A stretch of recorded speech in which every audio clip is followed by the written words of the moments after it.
all the three presenters, Rushali and Somal Melody Hassan. You have done a very wonderful presentations and initiated very pertinent debates on which need to be followed up, continued, and into enrich the trajectories and the research gaps, etc., that are existing in our. And I also want to thank the college, especially Dr. Utpal Roy. I'm sorry I missed my presentation in between. I could not complete it, and even I missed your phone call. So thank you, Utpal, and both colleges for giving me this chance, and I declare that this session is concluded. Thank you.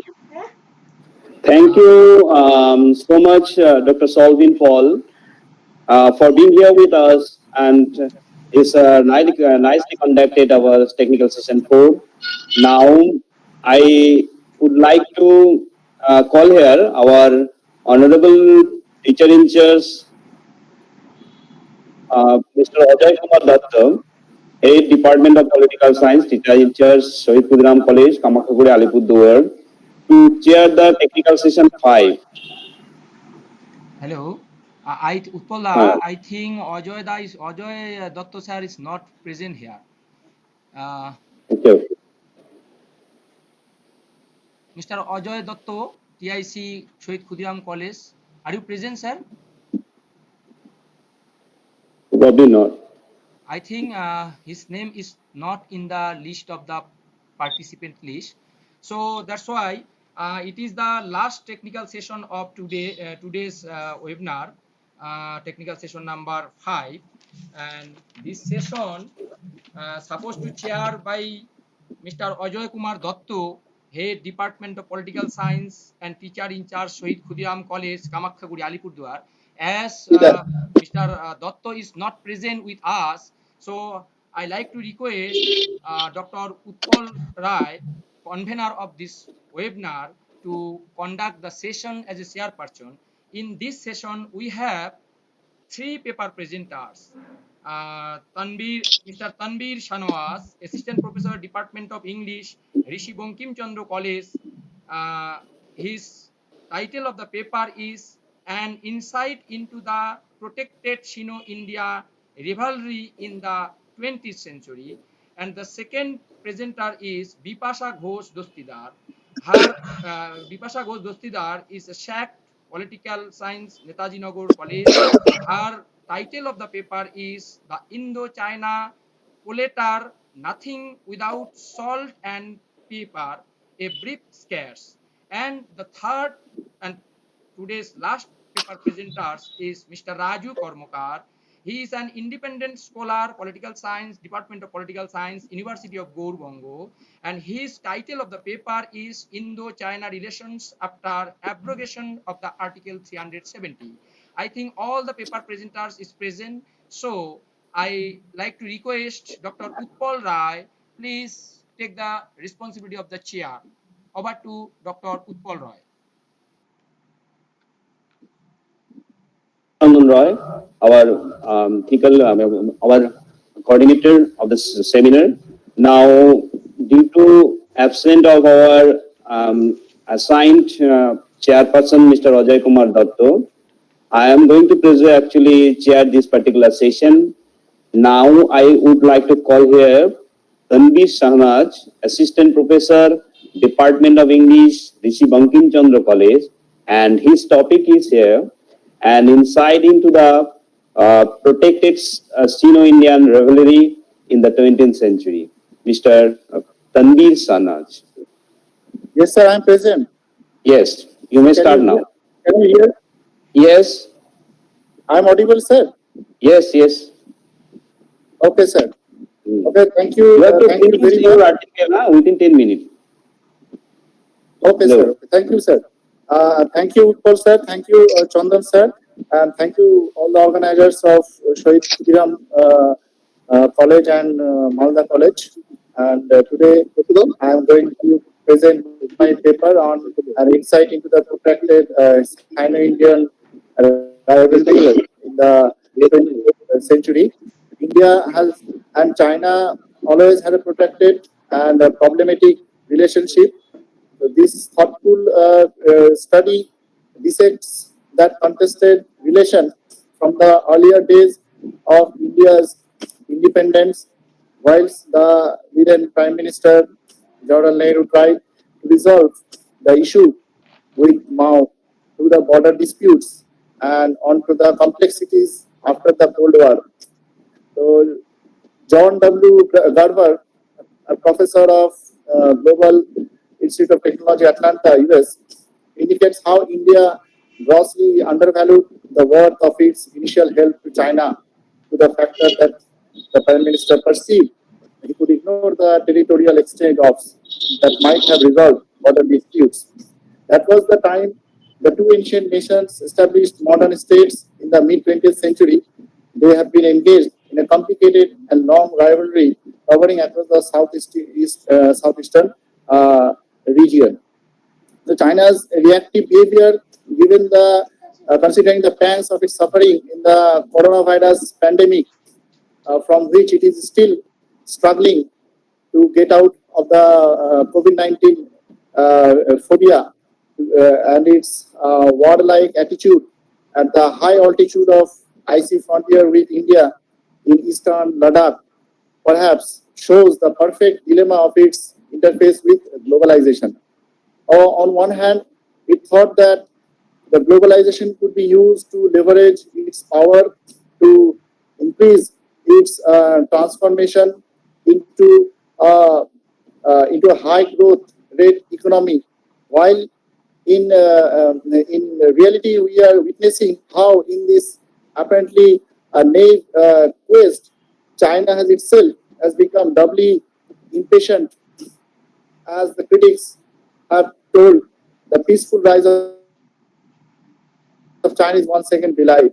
There is no doubt, however, that it has earned great prestige with cautious yet incremental approach to reforms. But it seems its war, on the one hand, with the Western powers, the European countries, especially the Anglo-American group, for equitable effect is not over, while its relative failure in finding out a friendly settlement with most of the neighboring countries, not only in Southeast Asia, but also with various Southeast Asian countries, is also clear. So, China has already one kind of greed for Ladakh. They have a kind of bird's eye on the Ladakh.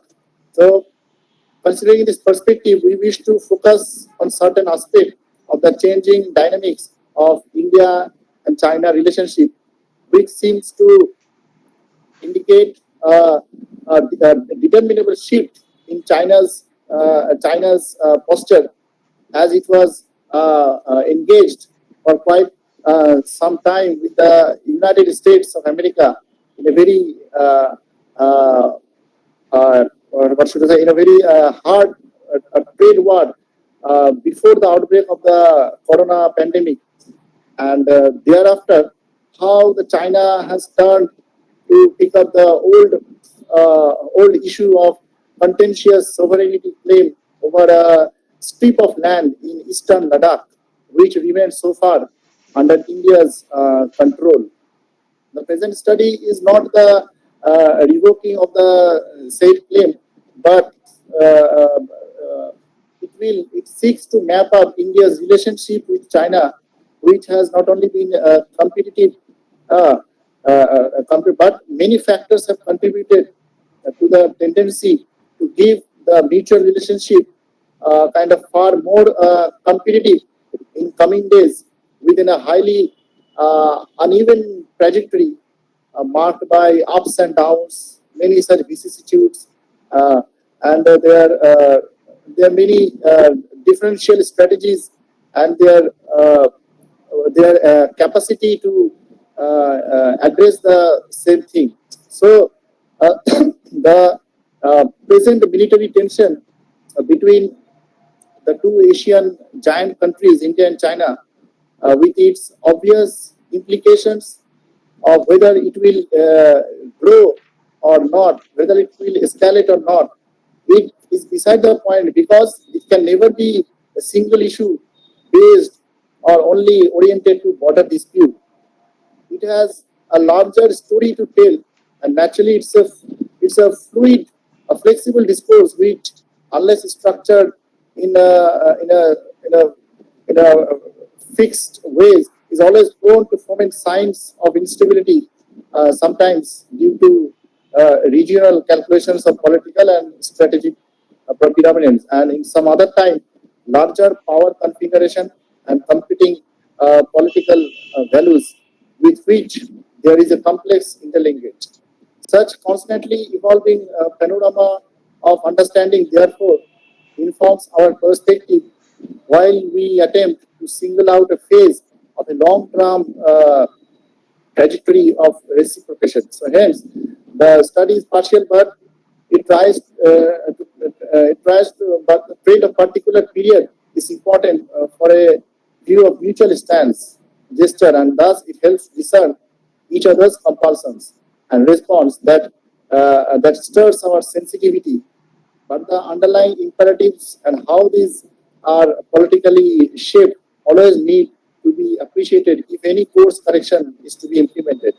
So recent decades do not lend the two nations to easy periodization, punctured as they were by intense mutual suspicion, bitter exchanges, and near conflict scenarios. So once again, mutual relations between India and China have taken a new turn, but it has become now worse. The relationship has become deteriorated. The immediate provocation is the long-standing territorial issue surrounding the the land of Himachal Pradesh, the land of Ladakh, the land of Sikkim, the land of Arunachal Pradesh. Many such disputed borderlands are there. However, the underlying reasons are far more complex. In 2017, there was a protracted standoff between the Indian and Chinese armies on Bhutan's Doklam, and it sparked of alarming speculation about the probable war. Ranbir, you have only 2 minutes to finish the paper. Okay, sir. I'm conclude. summing up. Yes, sir. So it is in this. It is therefore crystal clear that it is not restricted to India in particular, but the risk is global in nature. And if the government go through the Chinese national intelligence law carefully, they would not allow any Chinese products or Chinese firm to participate in Indian market. So far, India and China have done well to manage the frictions in the relations, but it is futile to think that China may change miraculously.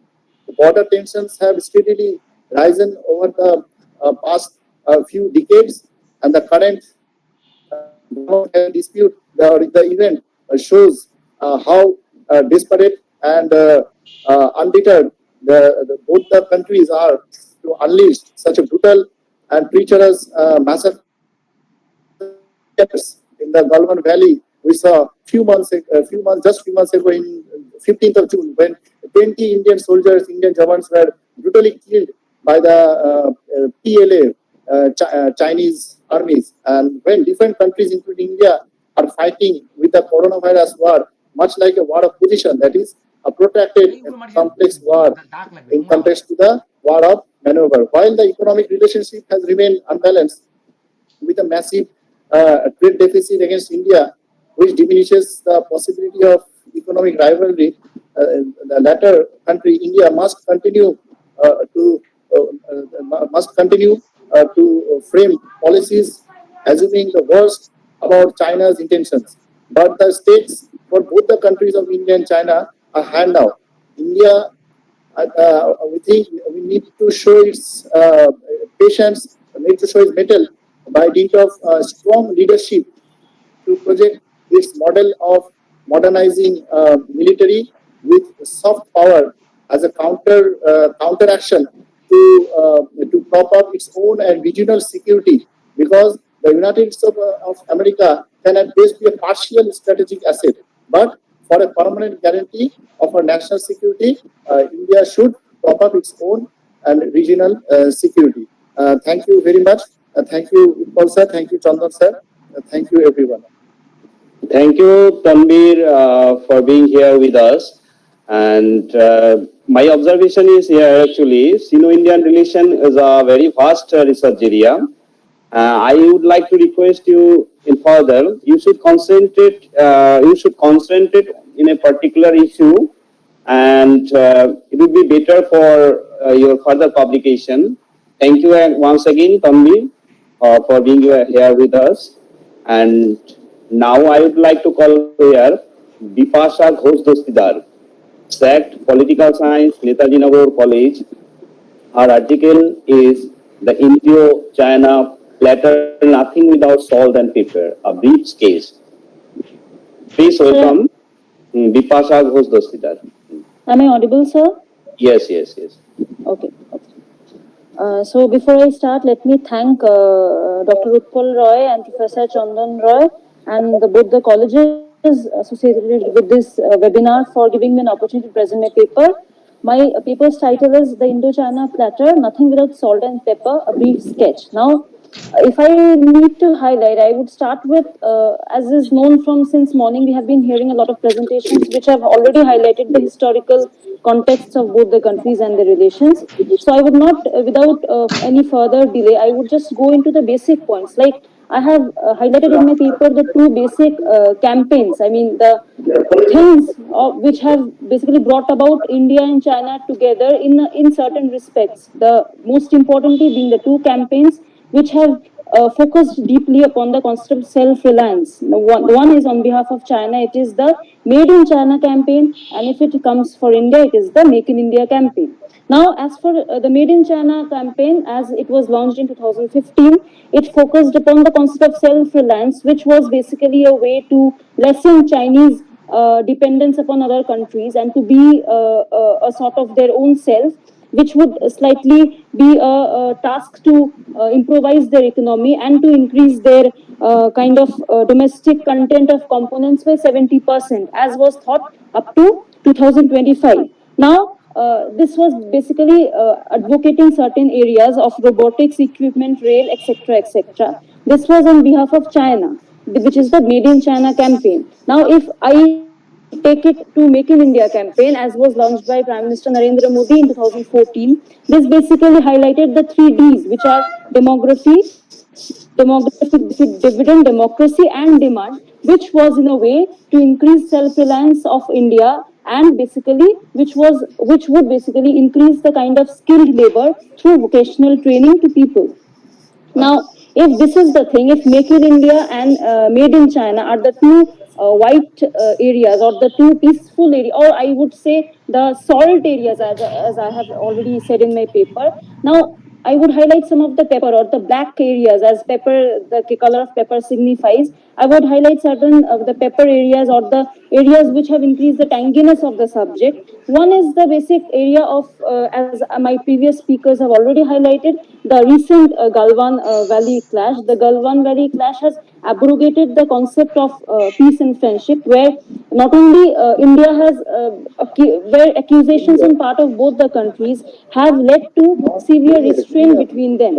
Now, if this is the thing, this is standing as a matter of restraint and shock immediately after the two friendly sessions, one in 2018, which was named the Wuhan Spirit, and 2019, the Chennai Connect at Mahabalipuram, where both the heads of the state have met with each other for discussing peace and friendship. But this Galwan Valley clash totally sort of put a full stop, or put a kind of a barrier in this kind of peace and friendship, which was overlapping and which was unfolding with time. Now, if I come to this, as this Galwan Valley clash has denoted the country, India and the Indian Prime Minister Narendra Modi have called for, as I have highlighted, the Atmanirbhar Bharat campaign. Atmanirbharta, which quote unquote signifies the notion of self-reliance, that is vocal for local. Now, he tries to signify, or the government is trying to basically make us self-reliant, or focusing upon the concept of being self-reliant without any kind of dependence upon other countries, specifically if this is the case of China. Now, one thing we need to take in to context, we nevertheless need to change. We need to change the dependence, or we need to change the kind of dependence we have upon China. But the thing is it really possible to lessen the dependence, Indian dependence rather, upon China? Especially if we take into context the kind of companies, if the name of companies like Alibaba, which has its major investments in Zomato, and which has its major investment in Big Basket, the two online delivery super giants, which have been basically helping us, especially in this pandemic. Now, if I come to this, another thing which comes to my mind is the concept of online learning. As we are all familiar with this now, online learning is a basic concept which has been known to us all, and we are more or less trying to cope up with this issue until and unless the situation becomes a bit normal. So, if this online learning comes into our mind, the kind of concept which comes, the name which comes to my mind is Byju's. We all must have heard the name of Byju's. So, what is this Byju's? This Byju's is nothing but the another help from Chinese authorities, which is in a way helping our country as a whole. So, the things which I have been highlighting is that this Chennai Connect and this Spirit of Wuhan, everything has been helpful. But we obviously should not forget the kind of clashes which have taken place at Galwan and other things. This has also made the Indian government to stop the coming of hydroxychloroquine, the main antidote to coronavirus. This is because of basic two reasons. One, Wuhan being the epicenter of coronavirus, as is being considered by India as well as the entire world. Another thing which is important to us is that this in hydroxychloroquine, if this stops coming to India, or if this stops coming to our country in any case, will it be of much help? Will this be really helpful in that context? So, keeping in mind all these economic giants and keeping in mind all these important other notions, what I mean to say is, it is important we cannot forget what China has done, especially in the Doklam areas previously in 2017, in the present 2020 Galwan Valley clash. But one thing which needs to remember is, this makes me go back to former Indian Prime Minister Atal Bihari Vajpayee, as he said that we can change friends, but we cannot change neighbors. Obviously, we need to change our strategies, we need to change our tactics, but we cannot change our neighbors. I mean to say that however much the Chinese is of help, or the Chinese authorities are of help, or the Chinese products. The smartphones. So the thing I forgot to mention earlier was the notion of smartphones. Vivo, Oppo. What are these? These are nothing but Chinese giants, which are slowly and steadily hovering over the Indian businesses. So the profits associated with these can never be forgotten. However much we try to restrain China, however much we try to back off with China, slowly and steadily, I genuinely feel it is not really possible in this context. And keeping in mind the present situation, it is not really possible. What is possible is, we need to develop relations with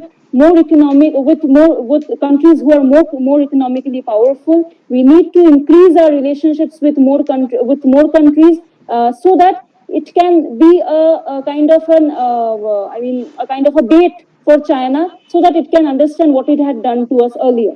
But nevertheless, we cannot change neighbors, and changing neighbors is not the task. What we can change is tactics. What we can change is the kind of strategies that we use, so that we can counter China. Because one thing which needs to be remembered is, we are all familiar with the word new normal. So India and China too are in a situation of a new normal. Both the countries are trying to maintain a good rapport, but nevertheless, something or the other, in order to maintain their superiorities, both the countries are slowly and steadily engaging into some kind of conflict or the other, which is harmful for both the countries equally. So, basically, before I conclude, I would like to say, maintaining more or less distant relationships with neighbors is good, but more enmity and more, restraint will not be helpful neither for India nor for China. In fact, what India needs to know is, what India needs to do is, however our Atmanirbhar, or however it shouts for the vocal for local, it shall try to engage itself, it shall try to develop more and more powerful giants within itself, within its own country, so that it can be a befitting answer to the Chinese authorities as well in the near future. Thank you so much. I thank all of the people present in this web conference for this patient hearing. Thank you again. Thank you, Bipasha Ghosh Dostidar, for a wonderful presentation. Basically, she has question on the probability of Atmanirbhar Bharat. Yes, and at the same time, she also raised the question, what should we do? And also she raised another question, the necessity of new strategy against China. And this is a very important thing when we are thinking about Atmanirbhar Bharat. But without the development of R&D, research and development, or development in the field of science and technology, we can achieve this goal of Atmanirbhar Bharat? So this is a very serious question. We can declare that yes, we should Atmanirbhar, but without the basic infrastructure development, without the basic infrastructure, basically science and technology infrastructure, we can't achieve actually Atmanirbhar, or this is impossible in this global situation. Thank you, madam, for your wonderful presentation. Thank you, sir. Thank you so much. We have no question for you, and I am requesting your next presenter, Raju Karmukar, independent scholar, political science, University of Gurgaon. His paper title is Indo-China Relation after abrogations of the Article 37. Mr. Raju Karmukar. Sir, I am audible. Yes, yes. Sir, thank you. Sir, my paper title, India-China Relations after abrogation of Article 370. This paper is an attempt to explore the India-China relation after abrogation of the Article 370. A state's foreign policy is called external relation, and it's inseparable from the state's history, geographical positions, and culture. During Nehruvian period, Indian foreign policy dealt with idealism, and this period is called golden period of Indian foreign policy. After Nehru, Indira Gandhi, first Prime Minister, dealt with Indian foreign policy, which was based on realism. And after Indira, A.B. Vajpayee dealt with idealism as well as realism.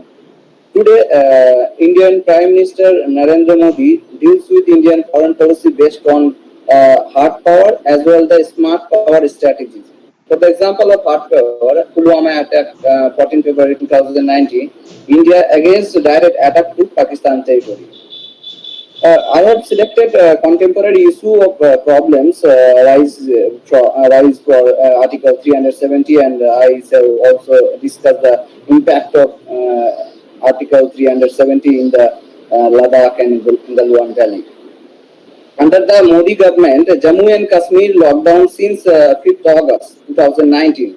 The central abolished its special status granted under the Article 370 of the Constitution and split into two union territories.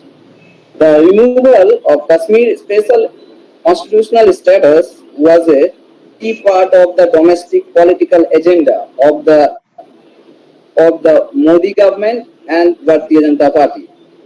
India amended Article of 370 its constitution and redivided India controlled Kashmir into two central territories of Jammu Kashmir and Ladakh, which violated Chinese territorial and sovereign disputes with China and Pakistan at the same time.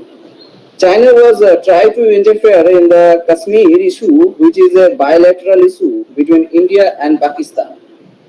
When Indian government abolished 370, China criticized as it is a illegal and invalid circumstances. These circumstances, Thus, India has tried to take the position as a third party. China expressed dissatisfaction with this situation and proposed to discuss the issue in the United Nations Security Council. Another issue, Ladakh. The recent border clash between Chinese and Indian soldiers that lead to casualties on both sides has raised to concerns about hostility between the two neighbor nations. Beginning in early May 2020, China consolidated a military presence in at least four areas at the line of actual control in the Ladakh area. Beijing claimed that Beijing claimed that those areas have always been part of China and that it regularly patrolled them. On the other hand, Delhi claims that the area are no on India's side of the line of actual control, and that even if there were occasionally Chinese patrols in the vicinity, because the line of actual control is not very finely defined. The People's Liberation Army now looks to assert it permanent controls.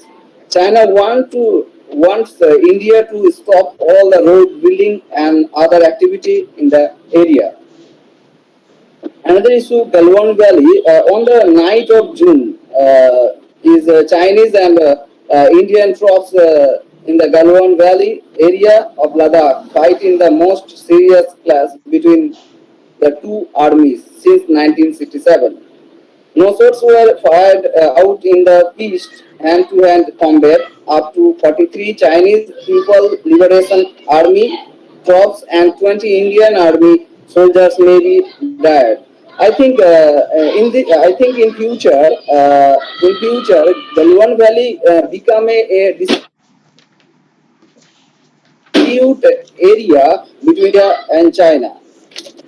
Due to time restrictions, I am not going to details, but my objectives of this paper was to raise some important issues and problems which we discussed this. Thank you, sir. Thank you, Mr. Raju Karmukar, independent scholar, political science, University of Gorbanglo. And thank you here all the participants, first Tanvir Sahnawaz, Assistant Professor, Department of English, Rishi Bankim Chandra College, Vipasha Ghosh Bhastidas, Sect, Political Science, Netaji Nagar College, and Raju Karmukar, independent scholar, University of Gorbanglo, for being here with us. Thank you for all the for your wonderful presentation. I think we have no question in this particular session. So I would like to conclude here. The session is over. For this session is actually closed for the discussion. And I would also like to you, as a convener, tomorrow our session will start from 1 p.m. And all the participants and respected resource persons and dignitaries, you are requested to join tomorrow at 1 p.m. for the beginning of our next technical session, session 6. Thank you once again from the part of organizer. Over to Mr. Chandan Roy. Thank you, Dr. Utpal Rai. One announcement is here. Tomorrow, as already convener sir has mentioned, tomorrow our session will start at 1 p.m. and there is 6 session. Tomorrow we have 6 session and 13 paper presenters. So we will start dot 1 p.m. and we try to conclude our webinar within the due time, that is 4:30 p.m. And the feedback from someone asked in the someone wanted to know when the feedback link will be provided. Don't worry about the feedback link and your certificate. It is only for customary. We will provide certificate, no problem. and feedback will be provided at the due time, no problem. Don't worry about the feedback. Please attend the webinar and listen the resource persons and paper presenters, what they are saying, what their views they are sharing with us, and if possible, please participate with the paper presenters in the debate or discussion. So I once again welcome all the participants. Please join tomorrow at 1 p.m.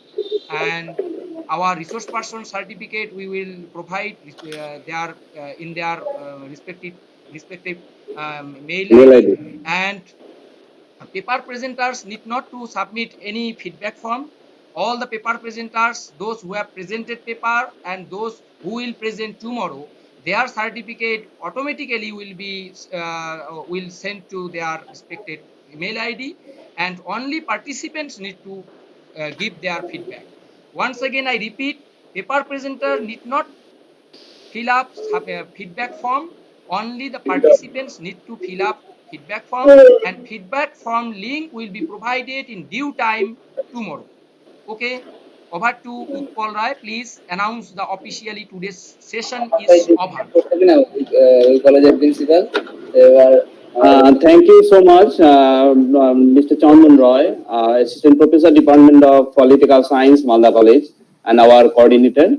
I am announcing that today's session is over, and tomorrow, hopefully, we will join and in right time. I am also requesting all of you to join our next technical session 6 at 1 p.m. We will start our seminar definitely at 1 p.m. Once again, thank you, and we are going to close our session.